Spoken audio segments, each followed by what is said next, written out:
এক নেতা বলেছে রাজনীতির সাথে কোরআনের কোনো সম্পর্ক নাই।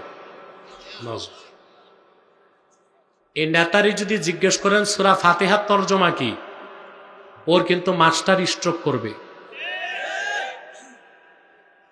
সূরা ফাতিহার তরজমা যে জানে না, এ কেমনে বুঝবে কোরআনে রাজনীতি আছে না নাই? এখন কি আমি প্রমাণ দিব কোরআন শরীফ থেকে? দেখেন, এই কোরআন কারীম সূরা হজ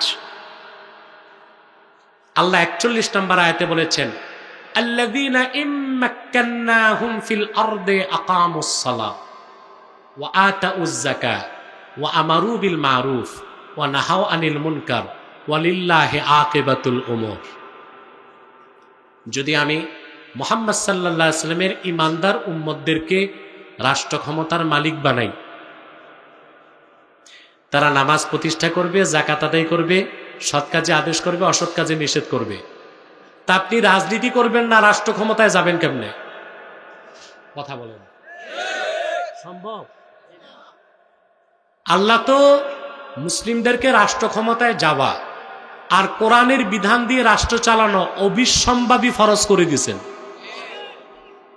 এই জন্য ইসলামের রাজনীতিকে যে অস্বীকার করবে সে কাফের হয়ে যাবে। সমস্ত উলামায়ে কেরাম একমত, আসিয়াসাতুল ইসলামিয়া জুজউল ইসলাম আল্লাযী লা ইয়াতাজাজ্জাউ। ইসলামী রাজনীতি ইসলামের অংশ, ইসলাম থেকে তা আলাদা করা যাবে না, তবে সেটা খেলাফতের পদ্ধতিতে। কথা বুঝতে পারছেন? অর্থাৎ কোন অবস্থায় আপনি ইসলামী রাজনীতিকে অস্বীকার করতে পারবেন না।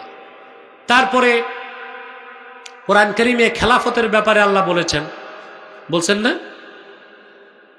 হ্যাঁ, তারপরে আল্লাহ তাআলা ইসলামী আহকামে শরিয়া প্রতিষ্ঠার কথাও কোরআন কারীমের মধ্যে বলেছেন। অতএব ইসলামী রাজনীতি কোরআনে নাই, এটা চরম নির্বোধ ছাড়া কেউ বলতে পারে না। ইসলামী রাজনীতি কোরআনেও আছে, হাদিসেও আছে না?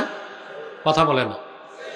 মুসলিম শরীফের হাদিস, রাসূল করিম সাল্লাল্লাহু আলাইহি ওয়াসাল্লাম ইরশাদ করেছেন, সহিহ মুসলিমের হাদিস, কানা বানু ইসরাঈল তাসুসুহুমুল আম্বিয়া কুল্লামা হালাকা নাবিয়্যুন খালাফাহু নবী ফাইন্নাহু লা নাবিয়্যা বাদি ফাসায়াকুনু খুলাফা। আল্লাহর হাবিব সাল্লাল্লাহু আলাইহি ওয়াসাল্লাম ইরশাদ করেছেন, বনি ইসরায়েলের নবীগণ রাজনৈতিক নেতৃত্ব দিত। সুবহানাল্লাহ কইবেন না? বনি ইসরায়েলের রাজনৈতিক নেতৃত্ব কারা দিতেন? নবীগণ। একজন নবী ইন্তেকাল করলে আরেক নবী দায়িত্ব নিতেন। আল্লাহর হাবিব বলেছেন, তবে আমি মুহাম্মদ সাল্লাল্লাহু আলাইহি ওয়াসাল্লামকে প্রেরণ করে আল্লাহ নবুয়ত ও রিসালাতের দরজা চিরতরে বন্ধ করে দিয়েছেন। আমার পরে কিয়ামত তক কোনো প্রকারই নবী নাই, কোনো প্রকার রাসূল নাই। তবে আমার দ্বীনের খেদমতে আমার উম্মতের রাজনৈতিক নেতৃত্ব দিবে খলিফাগণ। তো কি ইসলামের রাজনীতি নাই? কথা বলেন। কোরআনেও রাজনীতি আছে, হাদিসেও রাজনীতি আছে।